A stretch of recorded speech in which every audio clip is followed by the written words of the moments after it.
Think it should be live and hopefully the microphone's working. So one day I will not start on a live stream like that, but today is not that day. Also, the hair may or may not stay down. It depends on how much I get tired of it. Uh, Hiking earlier today led to necessity of shower when I got back in and trying to get the hair dry before I twist it back up and shove it into the bun.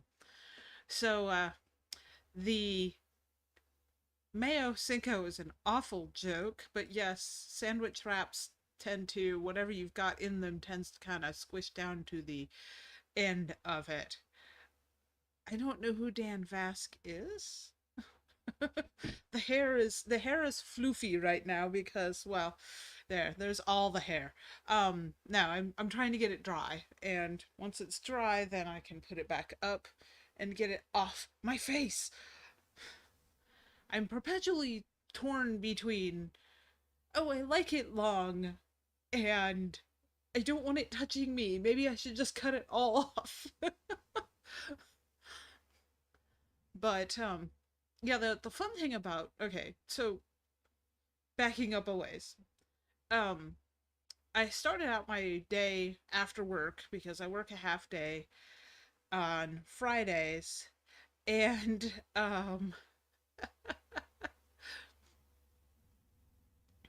and so a half day on Fridays for me, because right now I'm able to start at 5:30 in the morning, so half day has me ending at 9:30 in the morning, which is fairly reasonable. Hey Dad, I'm glad you found it.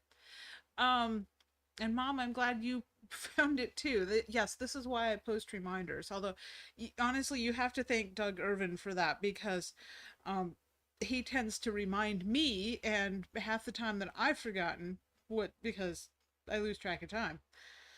So I get off work and my son comes to me and says, I would like to go for a hike. Is there someplace local we can go hiking? And the there's a state park about a half an hour from us. And there's actually hiking trails closer than that, but that was what he picked out. Um um so I looked at the weather because it's been awful. I mean, I don't know how many days straight of over 100 degrees, but um hiking, if it's over 90, I really don't want. I mean, I have actually done at least one hike last year, down along the Brazos at, it was about 98, 99 degrees, but I was real careful, lots of hydration, hat, all the sunscreen, walking in the shade. And with an unknown hiking trail, I'm hesitant to just jump out there, even though, I mean, we had all the hydration, the hat, the sunscreen with us today. I was not sure whether there'd be any shade. Um, you're not getting me with the distraction emu. Uh, so I looked at the weather this morning and was like, okay, if we go right after I'm done with work, we should be able to do a little bit before it gets just too hot and we need to head for home. So we get down there and um, we pay to get in, and I'm gonna have to look at a possibly getting a pass, because the Texas State Parks, you can get a pass. It's, I think it's $70 for the year, and it'll get you in. Otherwise, it's $4 per person. So if we do much of hiking at this one place, it'll pay for itself pretty darn quick. And Johan would like to do a camping trip, road trip around Texas, because as part of his senior requirements in order to graduate from homeschool here in Texas, we are going to be studying Texas history and government. And he thinks that the best way to do that would be with an epic field trip. So if I can figure out how to work from the road, then we may or may not do that. He would like to do it camping, because a lot of the state parks have little campgrounds. I am contemplating how to make that work. It's going to require more than just wild hair he got today while we were out hiking. But we look at the map that the ranger hands us, and I'm looking at it and I'm going, okay, this is where I want to go. And he's like, that's the baby trail. It's only a half a mile. It's a little loop. And I'm like, that's where we're going to go. And then if we feel up to more, there's a longer trail that branches off to one side and we go from the parking area. We can go down and do that. Um, so it was probably 85 and rising by the time we hit the trail. It was about 91 when we got off the trail. And he was toast. I mean, well, he wasn't toast, but he was pretty well done by the time we did the little half-mile trail, which was, according to my GPS app that tracks walks, it was actually 0.6 miles, but that's not really enough to worry about. Um, the the interesting thing was that the trail itself was nice, very flat because, I mean, the part of Texas we live in is very flat, just period. And yes, Kermit, he would think that, but I'm pretty sure you would disabuse him of that notion pretty darn quick.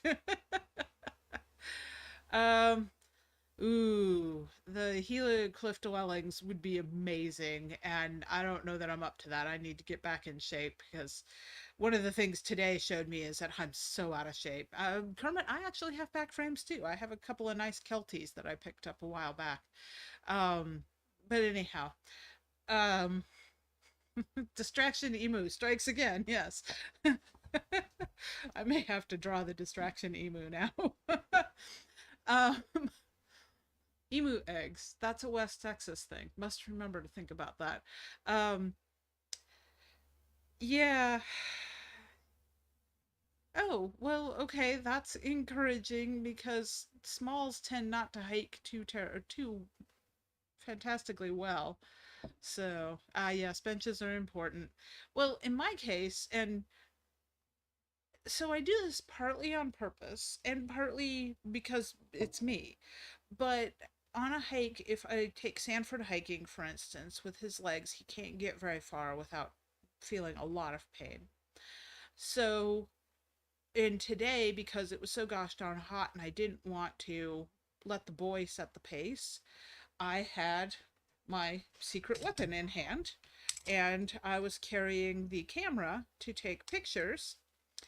Um, and this thing, that's a 55-250 lens, and it will do a pretty good job of um, photographing bugs, flowers, and the occasional bird as long as the bird isn't too far away.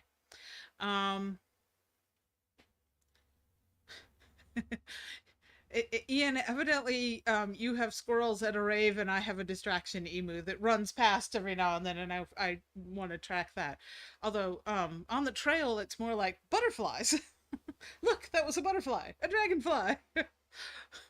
Today out on the trail it was grasshoppers. There were so many grasshoppers. Um, uh, yeah. Actually, the milsurp ties into what we did afterwards. So from the tiny hiking trip, because half a mile in the heat was sufficient, he wanted to go look at the lake. So we drove over to the lakeside, and to my surprise, the primary vegetation in Texas, or at least this Texas lake, are lotus.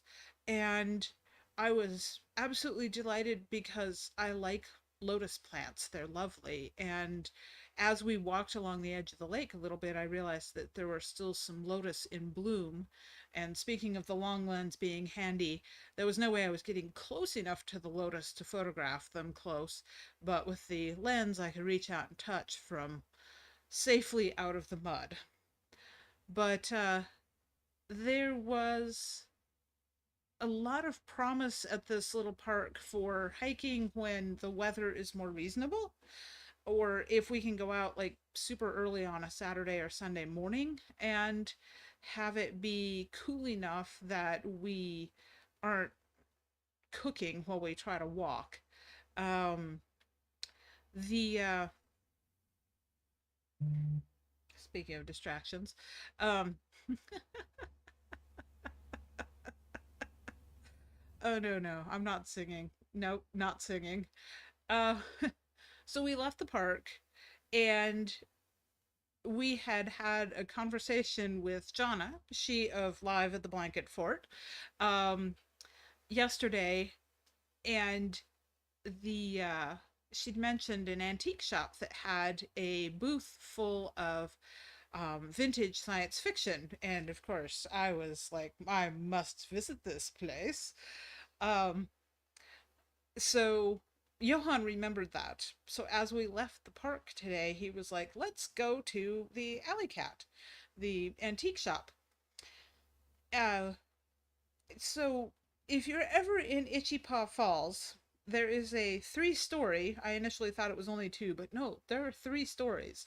Um, it's a chunk of old warehouse, and navigating it is interesting. We were briefly lost in there. Um, but yes, there is indeed a booth that has some vintage science fiction. We were interrupted in our exploration by needing to get back home and get something done. But I'm definitely going back. We did buy two books. I bought Johann a 1956 military history ROTC manual. So that was fun. And my military historian friend promptly asked, so, what does it say about the Korean War? And I sent him a few of the photographs are in it of Korea. Um, and I bought myself a new to me, it's a first edition copy of Laddie by Gene Stratton Porter.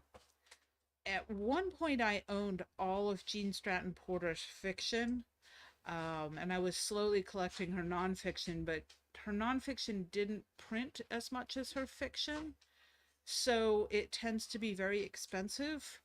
Um, and I have thus far resisted the urge to buy myself a nice edition of Moths of the Limberlost, because I ain't spending $200 on a Indiana moth book, especially not one that's well over 100 years old at this point. So you are getting High Sanford from Amanda Cervello and Kermit, and um, so the other thing about Alley Cat that I should warn you about is that the antique store is not air conditioned. There are fans periodically, but especially once we went up to the third floor, it was quite toasty. I was breaking a sweat and we were not moving quickly. Um, so the boy decided that on the way home we should stop and get drinks, which I was happy to do. And so, yeah, no, both places, highly successful visits. We'll definitely do them again. The fun thing about Alley Cat is also that they had a lot of old tools. Oh, and I don't have enough money for the things that I saw there that I really, really wanted, but they had these absolutely gorgeous antique Asian bookshelves and cabinets, and just, I mean, just really, really nice stuff. And they were on sale, and they were still more than I could afford. But man, yeah. No, old tools are the best. There's a shop in Liberty, Maine. It's called Liberty Tool Company, and it's out in the middle of nowhere, Maine, in the piney forest. And it is a three-story colonial era building. The first floor is all antique tools, and you will find stuff in there that is hand forged, just like a bin full of whatever, and you go digging through it, you can find stuff with the blacksmith's mark still on it. Dad and I used to make that trip at least once a year, and the other two floors were mostly antique shop, But in the second floor of the Liberty Tool Company, in one room, is the Liberty Main Public Library. One of my favorite places in the world. It is, I mean, if you're anywhere within a few hours worth of drive, it is worth it. The scenery is beautiful, and the tool company itself, and granted, it may no longer exist. I haven't been there in probably 12 years now. So, but I really hope it does. I think it had been in business for decades on decades before I started going there. So, yeah, I always look at old tools when I visit an antique store and old books and a lot of other stuff too, but those are the two things that draw me in. And yes, the hair is getting put away now because it seems to be dry enough and it's going to drive me absolutely bats. Oh, they do. Oh, I hadn't even thought to look for a website because they were so old school. But yeah, I guess everybody has a website these days. No, you cannot have enough wooden spoons, and that's a bargain. I know we went to one of the local thrift stores because I was looking for a. I was originally going to buy myself a new couch um, when we moved in here. And I was like, I can afford new furniture. And then Sanford and I had a practical chat, and he pointed out that the cat likes to scratch things. And as long as we have the cat living with us, buying nice furniture makes no point. So we went to Goodwill and I spent 30 bucks on a love seat. But the other thing that I picked up there was two actually very nice wooden dining chairs. And the dining chairs work nicely with the other dining chairs I have, none of which matches, but it's kind of the farmhouse aesthetic. So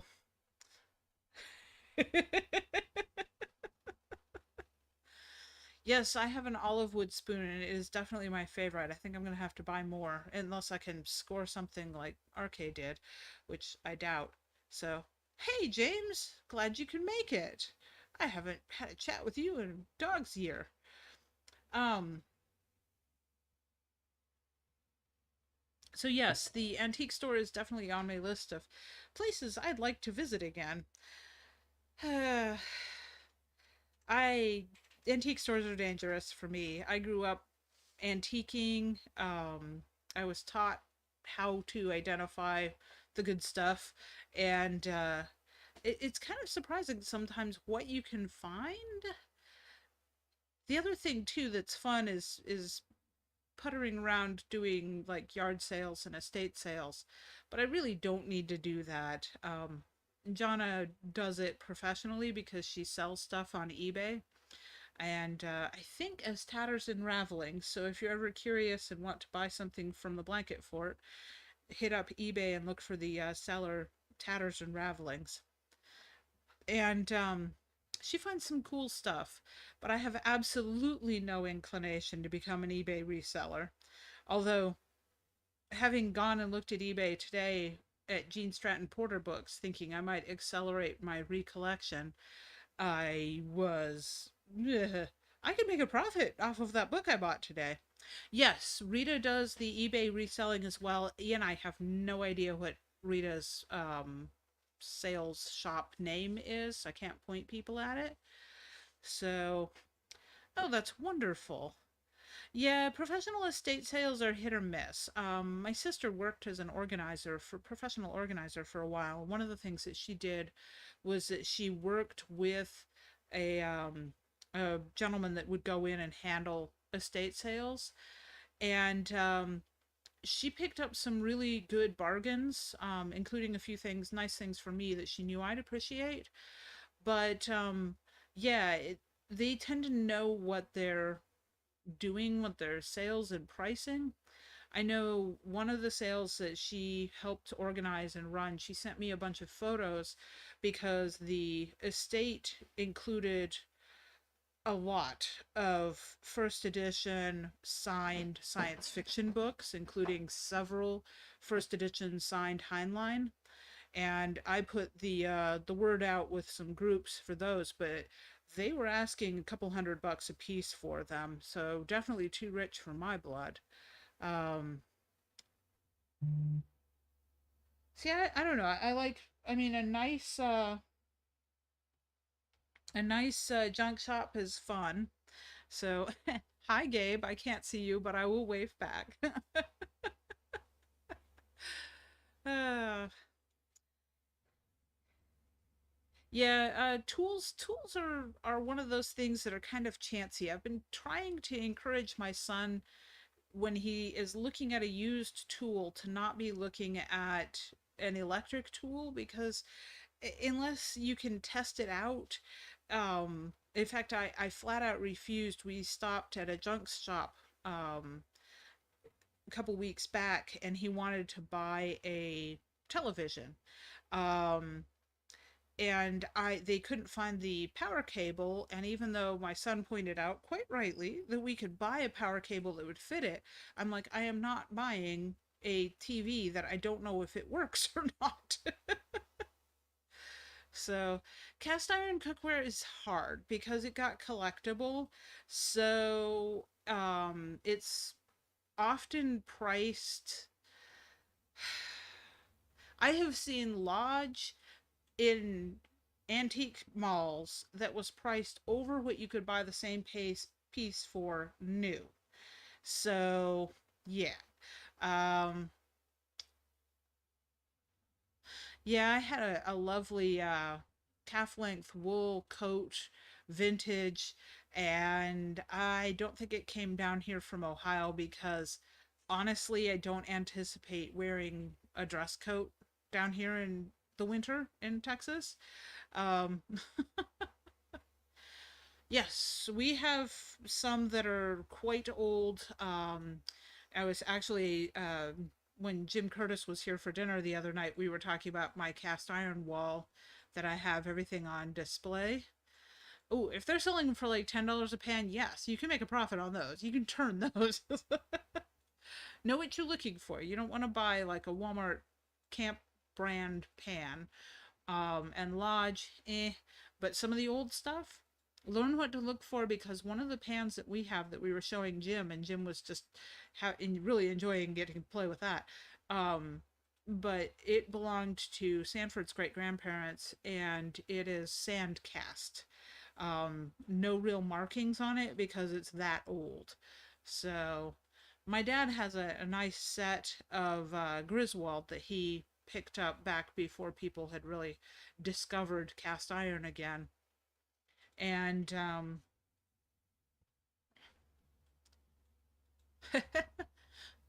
Kermit good and differs. I understand that. I still regret not having my bunny boots, which got left behind in New Hampshire and disappeared. And I know I would never have worn those again because honestly, anything above freezing and the bunny boots are just too. Oh gosh, I have got to talk to Sanford about that, James. While I would like to go to Liberty Con, the job I'm currently in, I have no PTO, so traveling gets dicey. And a long road trip would definitely be the way to go. That there, I don't know. I really want to. I just don't know if I can justify the commitment because I know the tickets are going to sell out in like 20 minutes. But at some point, probably tonight, I will have a chat with Sanford so that we can make a decision before tomorrow. So, when was Teddy a thing? I'm not sure. So,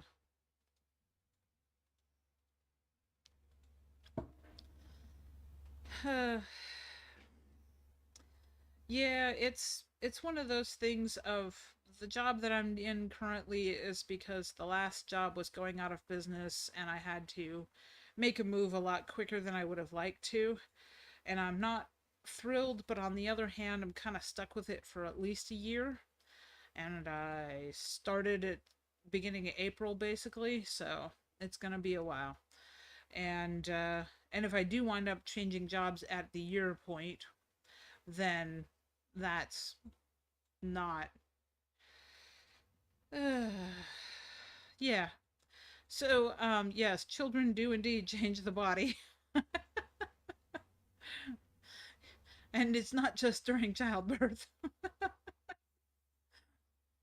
Although currently, I will say that my son is trying to change my body along with his by encouraging me to exercise so I can get on board with these kinds of changes.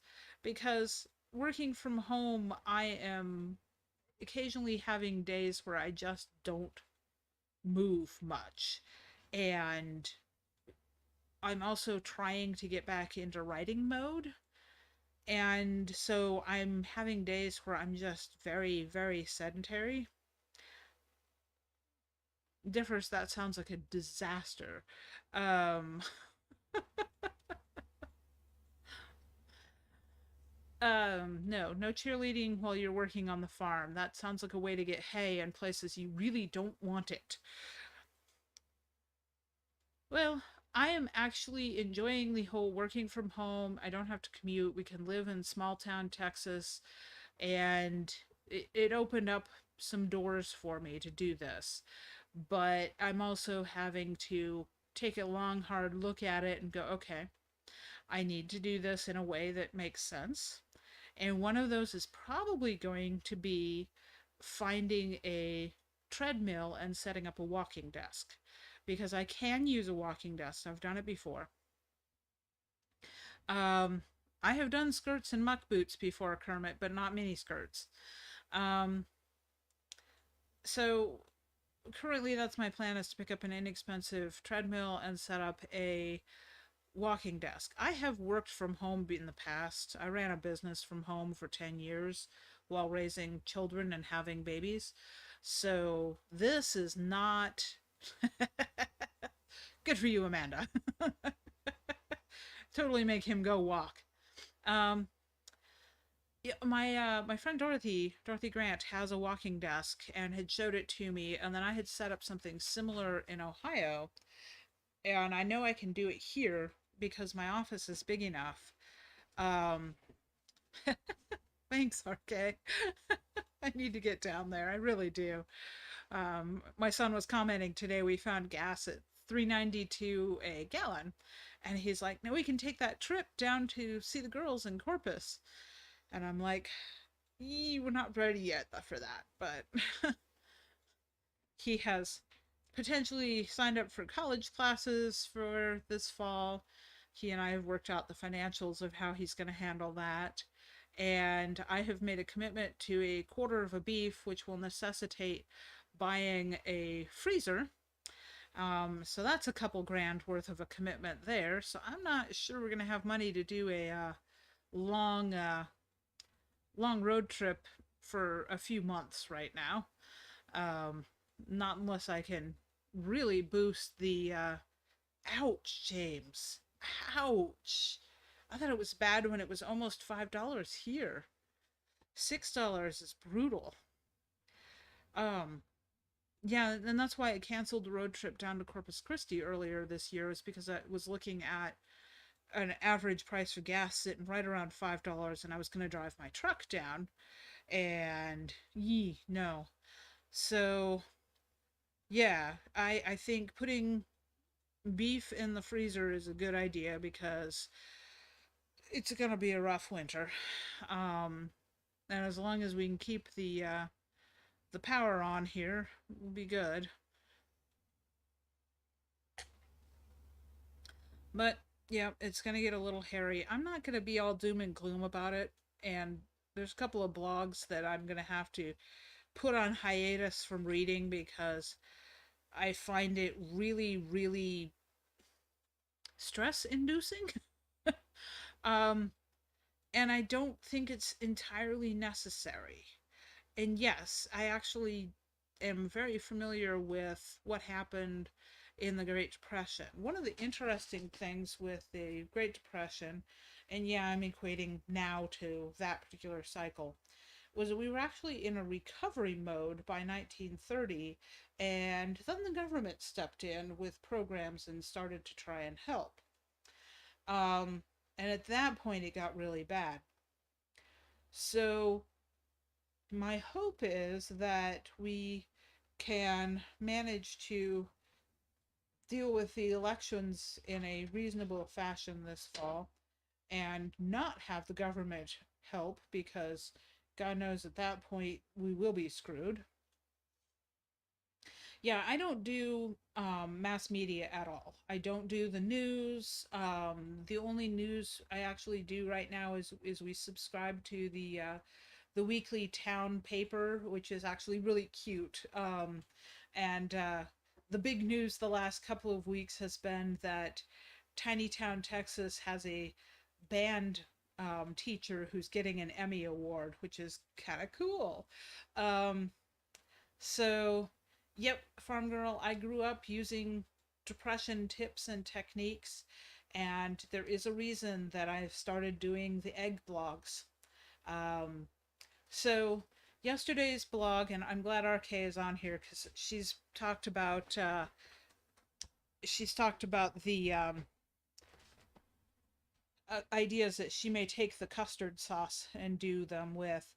But so yesterday's blog with the custard sauce isn't necessarily a budget friendly because it includes cream. Um, so the idea behind the egg blogs is that eggs, in spite of the avian flu that killed off so many of the birds recently and the soaring price of eggs, it's coming back down. They're still less expensive, and we've had this conversation, I know, because I remember the comments, someone actually calculated it out because you guys are awesome and you do math better than I do. So I'm going to continue with the egg blogs. And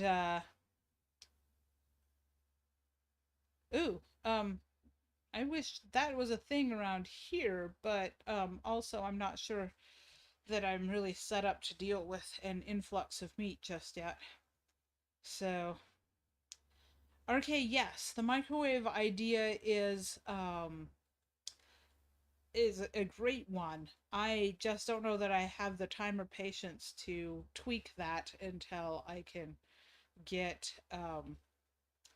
until I can get it right. And I mean, I was cooking already when I was doing the custard sauce, so now the next recipe I'll be blogging is I'm going to make baklava tomorrow. So that's going to be fun.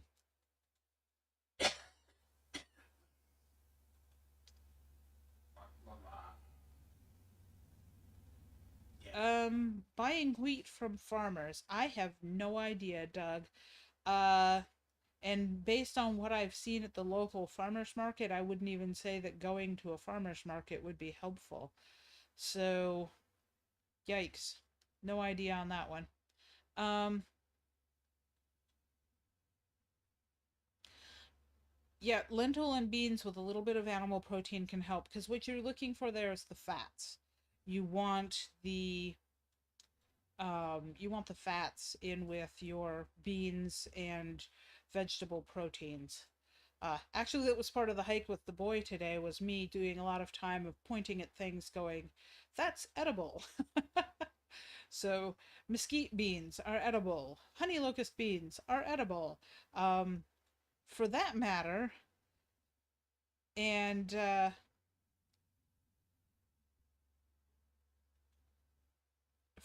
the grasshoppers that were freaking my kid out were are also edible. Not that they're good eats, but you can eat them. I mean, really.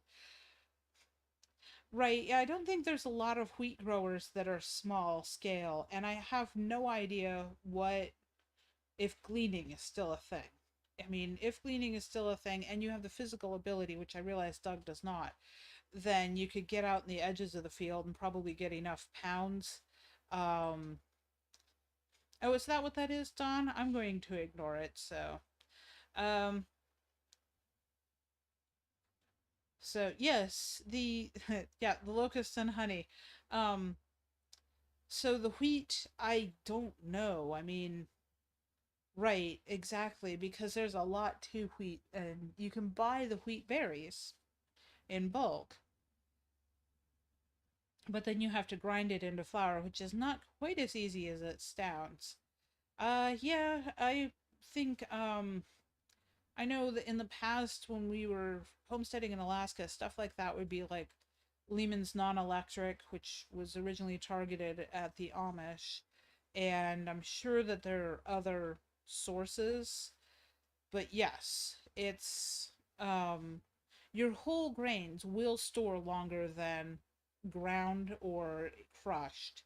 And so I don't know about seed wheat from farmers. You might be able to find seed wheat from seed growers. However, you want to make absolutely sure if you're going to buy seed wheat that has not been treated and that it's not coated with any kind of pesticide or fungicide. And um, genetically modified does not make it not edible. It's genetically modified is a whole nother rant, probably for a different live stream. So, so yeah, no, and eating low carb, high fat, high protein is gets a really difficult when you're starting to talk about a depression diet or even a recession diet. Beans are not low carb, and pastas, things like that are a lot cheaper. I mean, I just put in 20 pounds of flour, which is not a lot for me to be fair, but it's more than I've been using um, because I'm baking so much, because I'm cooking for the whole gang instead of just the household. So I socked in 20 pounds of flour and I have room and places to store it now. So I'm happy about that. I can stock up on stuff again. I have beans that are stocked up. Now, here's something with the beans. Last weekend I was cooking, doing a big meal for Johan's birthday, and that went over really, really well. It was a blast to do. It was a lot of work. I was exhausted at the end of it. It was so worth it. And it was expensive. And it was expensive. Um, but the uh, the one thing that I did and that didn't quite come out right, and I did manage to get it finally, but it took a while and some work in the Instant Pot, were the beans. Because I did, from dried beans, I did baked beans.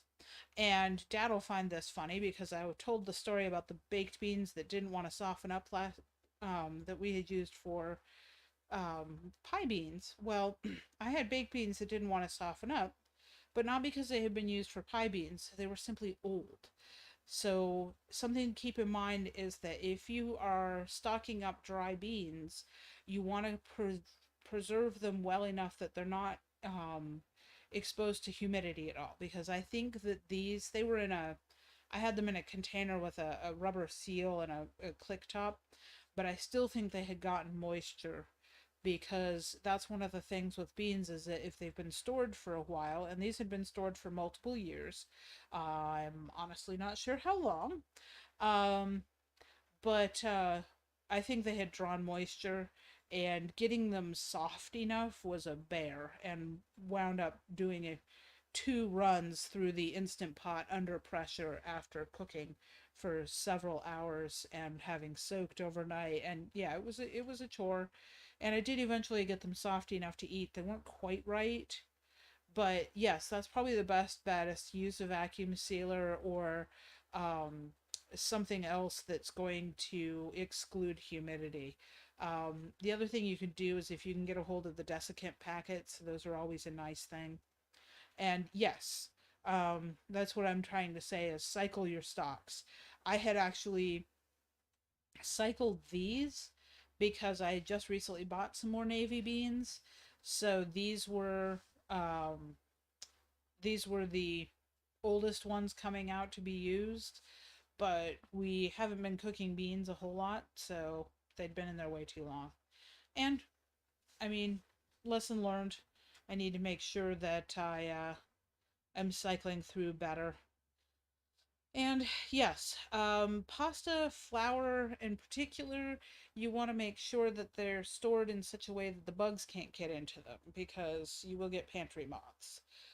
Um, I have found with certain things it's best to buy it and toss it in the freezer for a while because otherwise you will get emergence of whatever bugs are in there. And it's not that the bugs get into, particularly the one I've had issues with in the past is masa flour because so much of it's not produced here in the US and there's definitely either pupil or eggs in there and it will hatch out. Um, so yeah, I don't know that I want to try and invest in a freeze dryer. We were talking about that at Fool's Con, and if I recall correctly, it was spendy. Hello, Ray. I'm glad you could make it. I'm hoping you're, well, I suppose you can be listening and driving at the same time, just not commenting and driving. Um, yeah. Yep, freezing the flowers is a good idea. I don't run into as much trouble with my all-purpose flour, but I think that's because I use it a lot. So I generally don't have that on hand very often. But my entire family, besides myself, prefers flour to corn tortillas, so I tend not to use my masa as much as I would like. Um, although one of my egg recipes is enchiladas sencillas, and for that I will probably make the tortillas from scratch in order to make that. Because fresh corn tortillas are so good. You'd think I was hungry, and I did eat before I started the live stream. But yeah, no, it's. I want to be prepared, but on the other hand, I don't want to go too far into the weeds because I know that there's only so much I can store, and if I put in too much, then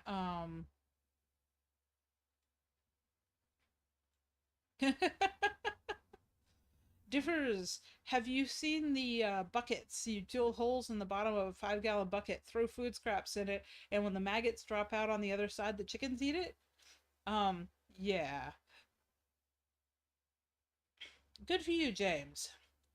I have not read that universe. I'm not familiar with it at all, but go for it. I mean, if it sings to you and the story flows, then that is the way to do it. Yeah, it is way too easy to get off on food tangents. Oh, and rice. Yes, I am a rice snob. Currently, I am low on rice variety in my pantry, but that's because we've moved so much. I will remedy that as soon as I find a good local shop that actually sells decent rice. Um,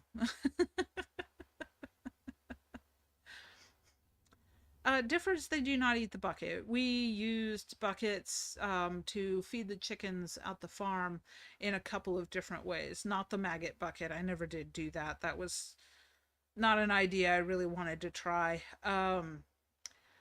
Okay, I definitely will check out the Mount Hope rice then. Yes. I use a lot of basmati and a lot of short grain, what we call sticky rice around here. It's the rice that you would use for making sushi, but we use it for a lot of other stuff as well. I also have some brown basmati. I think I've used up all of my red basmati. And I still have a little bit of forbidden rice, but not nearly enough. I love that stuff. And I haven't seen any place to buy it for quite a while. Ooh, that's a good thought, Stephen. Not around here, though. But when I go down to visit my kids, they'll be in rice country. So, James, yes, on the smelly, but on a farm, if it's out away from the house, you don't necessarily notice. Quinoa is nice. Quinoa is really nice. It's got a good nutty flavor. So I like that. Unfortunately, the rest of the family isn't as keen on it. Um, but yes, Sanford does not like it at all. The other one that's an interesting one is amaranth, but amaranth smells mousy to me, so I tend not to want to buy amaranth and try to use it. It's an interesting grain. It's one of the ones called an ancient grain because it's been around for a long time, but yeah. So, yeah, probably too close differs. I don't think you want to do that. And as dry as it is there, I'm not sure how well it would work. Um, it's it's an interesting adjustment for me trying to figure out what's different here and what I will and will not be able to do. So, I mean, we were out today headed towards the state park and we drove by a place that had a bunch of beehives out. And yes, they do, Dawn. Um, so Johan, of course, was like, I know you said we can't have beehives. And I'm like, dude, we cannot have beehives. We don't have any place to put a beehive that's far enough away from our neighbors to not irritate the neighbors or potentially sting guests out in the outdoor living area. So, no, we're not having beehives. That and they require a lot of care, and he's not going to have time. He's working almost full time and he's planning on going back to school. Oh, thank you for reminding me. I need to put balsamic vinegar on the shopping list. I was doing roasted potatoes and vegetables for dinner yesterday and realized that I'm out. So I need that. Balsamic vinegar and lemon juice for some reason. It's been. I keep thinking I'm going to start settling into a routine, and I keep not. There's always something. I will say, though, I have read all of the story submissions for the hunting anthology. And I think that I have sent back acceptance letters, not contracts yet, because I've got to sit down and plug in all the details for each individualized contract. And I have to write up a how-to on PubShare. And then I'll be sending those out tonight after the live stream and into tomorrow. Because, yes, exactly, Dawn. I did not mean to do that to you. So, okay, so the story is that I've started doing the illustrations for the anthology. And if you're in one of the art groups, either MeWe or Facebook, and you're seeing what I do art every day, you'll see some of these illustrations. So I had done an illustration that's from the story that Dawn sent me, that Farm Girl sent me, and um she commented on it and then she pinged me and she's like, "Did I get in?" I'm like, "Yes." And what happened is I had queued up an email to send to her and I hadn't actually hit send. So yes, your story is definitely in the anthology. And also, I believe Kermit is on and has one in the anthology. So yes, you too, definitely in. Um, I got in excess of 20 submissions. Some of them are very, very short, and other ones, I think the longest one is like 7,000 words, which is long for a hunting story. I think the shortest one was like 100 words, and I responded to him, and I'm like, "Hey, dude, can you lengthen that just a little bit?" Which he did. Now it's like 200 words, but um, I think I did that one verbally because I don't remember reading that one differs. Um, so that leads me into I did reject I think a total of 3 stories, all of them because they were basically fantasy stories, and that's not what we were doing with this anthology. It would probably be fun to do like a hunting Bigfoot anthology. No, your mother was definitely not the shortest story. One or the other of you, I'm not sure who I was emailing because there's 2 AL Cervellos, I believe. Um, but you should have received an acceptance note at least. Um, ooh, yeah, Wendigo, Bigfoot, those would be fun hunting stories, but that's a whole different anthology. And I'm going to wrap up with the PTSD anthology and then be done with anthologies. Ian can run them. You still listening, Ian? Until you're drunk at a con. No, no, I don't get drunk at cons, so yeah, that doesn't work on me. I mean, I do drink at cons, but I really don't get drunk at cons, so We will tell you were drunk at a con and you agreed to do the anthology, and everybody will agree that you had done that. and my memory's bad enough, I'll probably fall for it.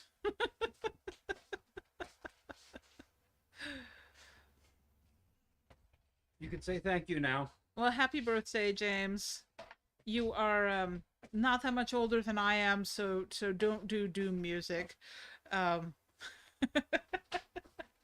and Aaron, I'm sorry you missed the anthology. It's been um the unfortunately the submissions closed for it on July 1st. So my plan is to have it published by September 1st. Um and I'm glad you got awesome husband points. That's fantastic. Uh yeah, the red dress. I don't know about that one. I'm probably not doing that one again at Liberty Con. Well, I know I'm not doing that one. I don't own that dress anymore, but I'm not doing that kind of dress. Right. I mean, Ian does anthologies. We'll let Ian take care of the anthologies.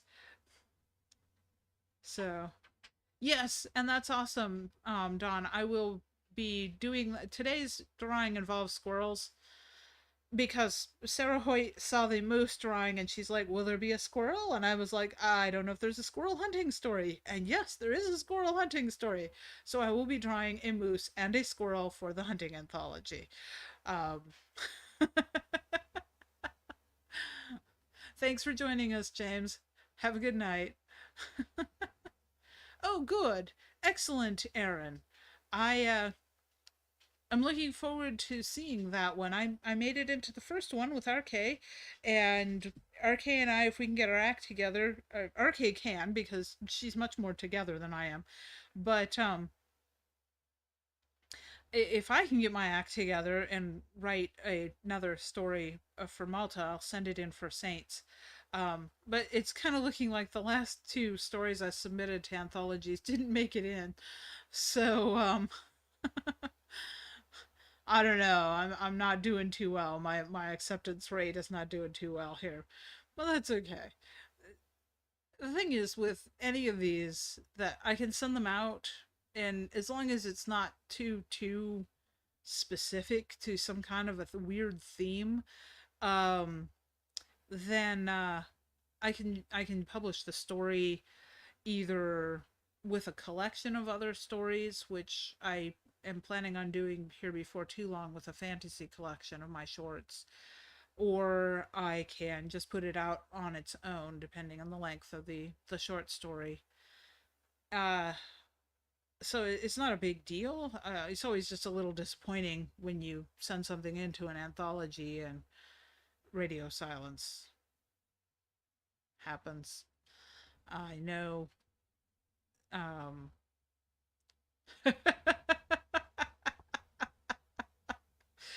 differs. That's entirely possible.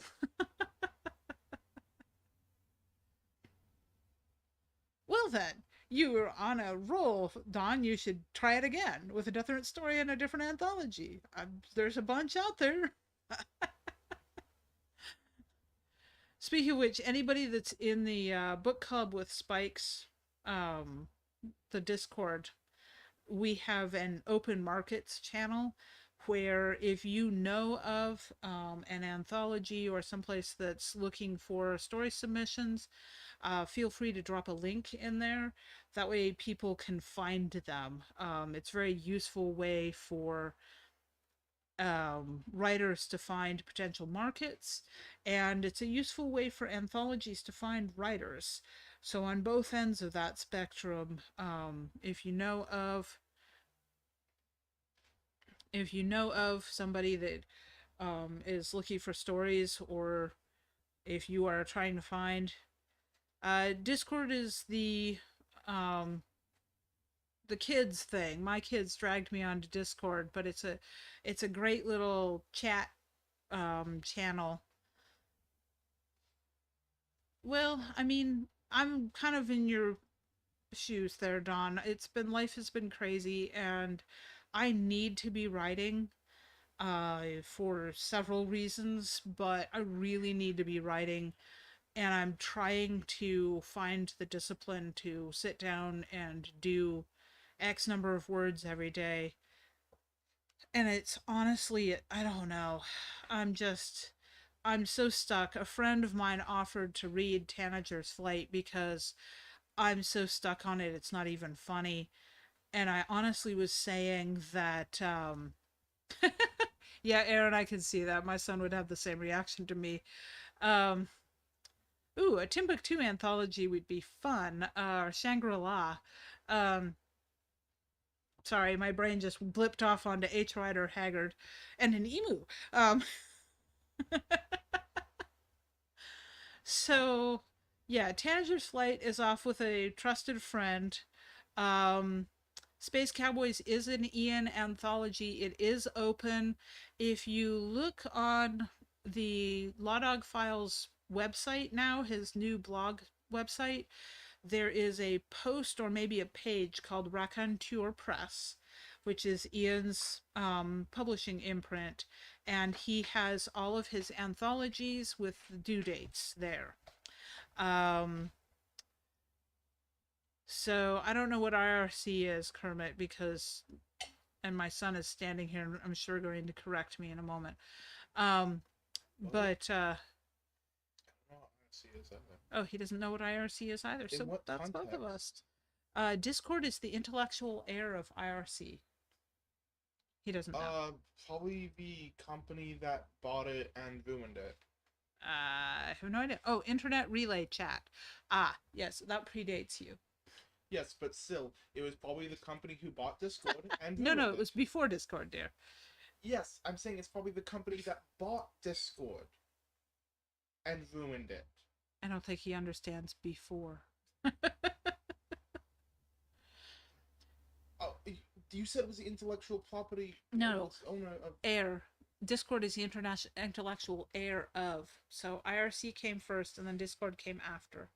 Oh. And then came whatever company that ruined. I thought you meant it was. No, not intellectual property.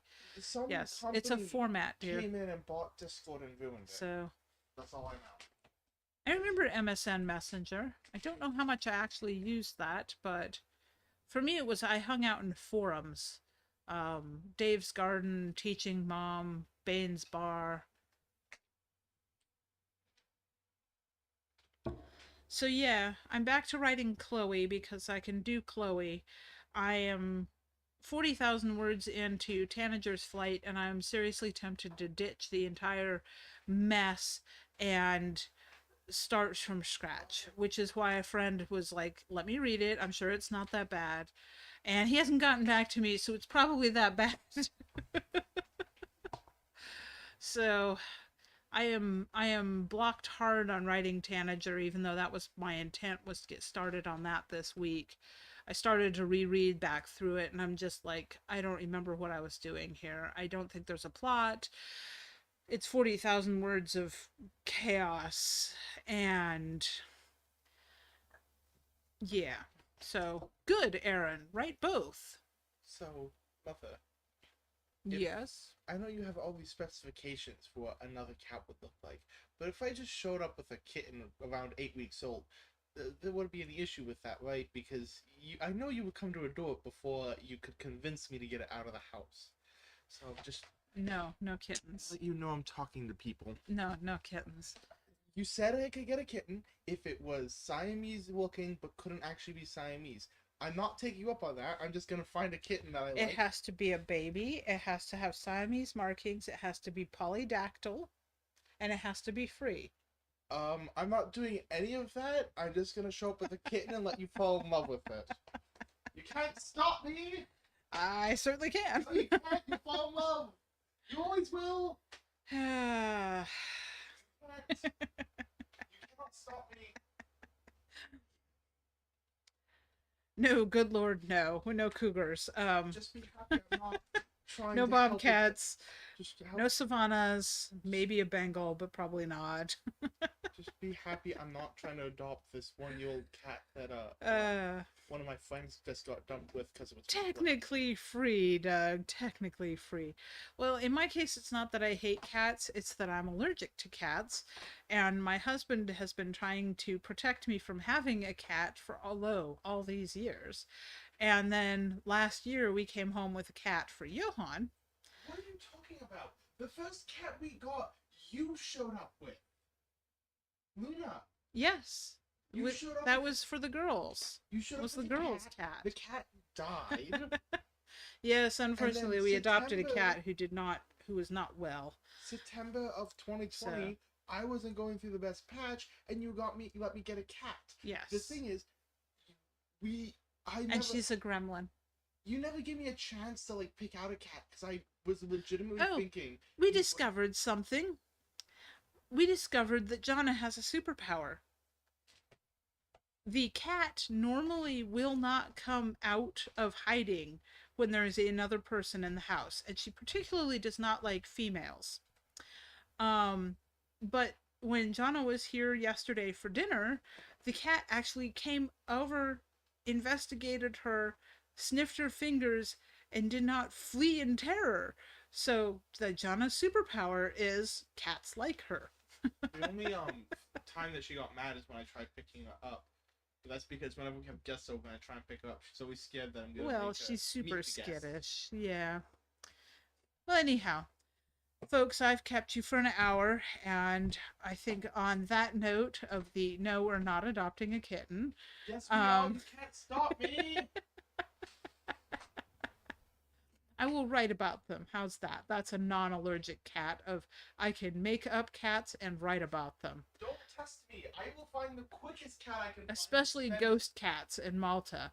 I can write about those. Those are absolutely anti-allergenic. I will spend All right, $100 folks, to find have a the good best cat week. I can. I will see you next week. Can't stop me.